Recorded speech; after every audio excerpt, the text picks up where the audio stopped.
Brought to you by PrayLatin.com, makers of prayer cards featuring complete English phonetic renderings of Latin pronunciations. The Synod on Synodality is a never-ending revolution in the Church. It started in 2021, and it was announced to be a year-long process. And then it became a 2-year process, and now in 2024 it's a 3-year process plus. This fall there will be a meeting of the bishops in October where they will meet again to discuss synodality and what a synodal church looks like and how to turn the Catholic Church into the synodal church. That's the language they use. It's the language of a new religion. But it's not ending there. It was announced that Francis will write his document, have somebody write it for him after that meeting is done, but then there will be study groups of bishops meeting next year, and we now have details about those study groups.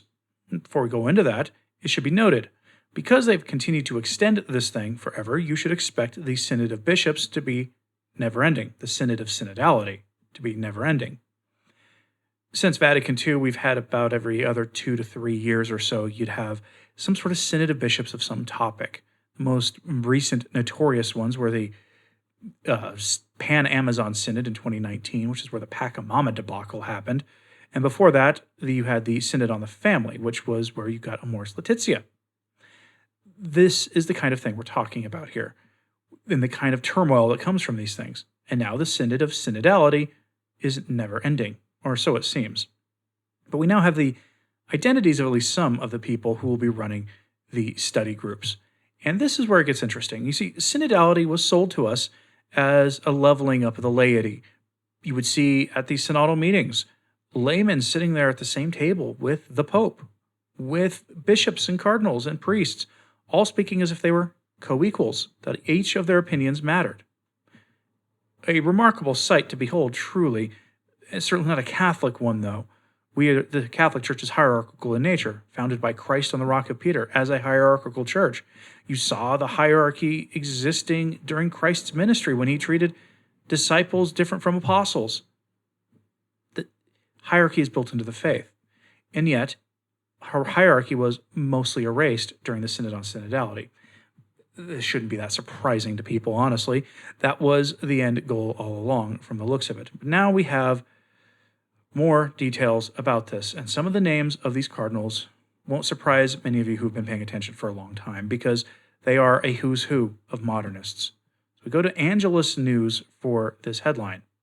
7 cardinals, bishops, experts from the U.S. are part of Synod study groups. Again, the list of cardinals here are a who's who of modernists, some of them quite notorious, and I'm not going to go over every single one of them. I'm going to just go over like the most notorious one.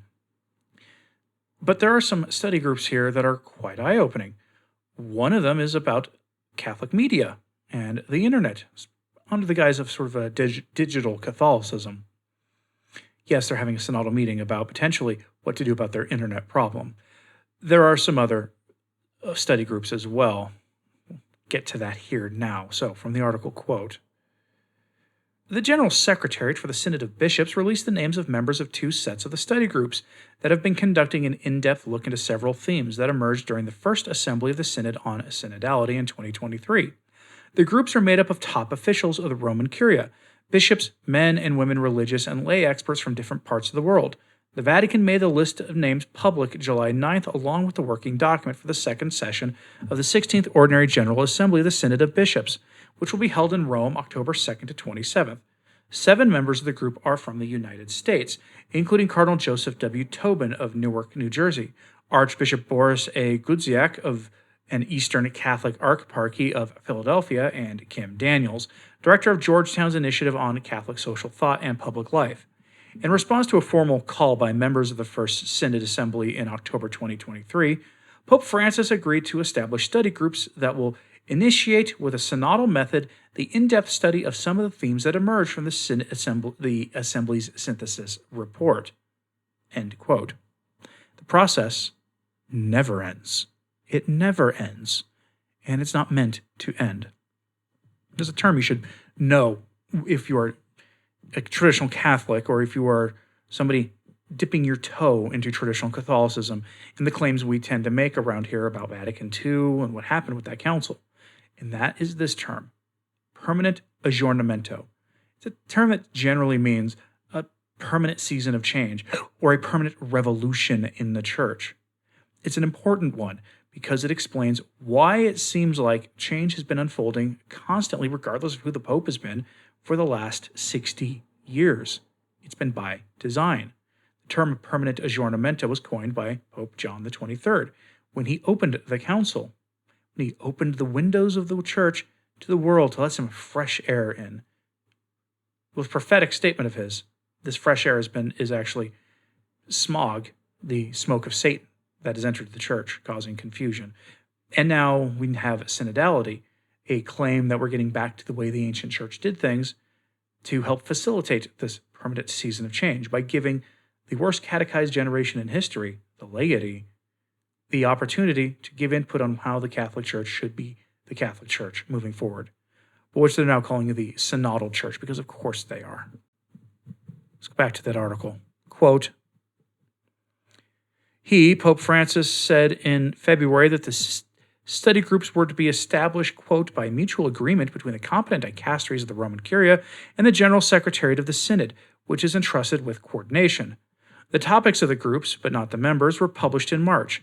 Studying the topics, particularly their theological implications, was seen by Synod members as an important part of responding to questions and concerns raised by Catholics in listening sessions prior to the assembly.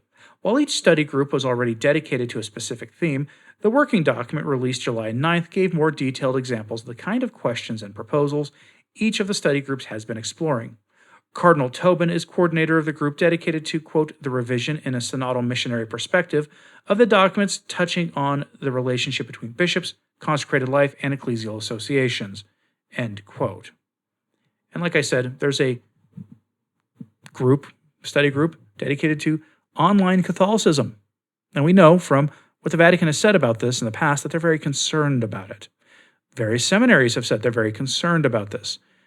This is to the point where the Vatican almost certainly sent a memo to their most friendly dioceses telling them to not let their seminarians watch certain things, including Taylor Marshall and a few other things. They're very concerned about the internet, because of course they are. The sort of informal coalition of conservative and traditionalist Catholics tend to dominate the online sphere. And it's sort of similar to what's going on in the online political debates. The conservative and traditional side of things tend to dominate that as well. The Vatican is very concerned about this. They've been concerned about this for years. But Cardinal Tobin, did you catch what he's in charge of? If not, I'll repeat it here. Cardinal Tobin is heading the study group that is examining the relationship between women religious, men religious too, bishops, and, quote, ecclesial communities. Those ecclesial communities, well, let's just say that synodality may be coming to your traditionalist parish soon, unless you are SSPX or something like that. But that's what's coming, folks. Synod and synodality without end. Permanent aggiornamento. The permanent aggiornamento made more manifest in the church. Curious what you think about this. Are you ready for even more change without end coming in the church? Let me know what you think about this in the comments, please. Hit like and subscribe if you haven't. It certainly helps. So does sharing this on social media. That helps too. As always, pray for the church. I'm Anthony Stine. Ave Maria.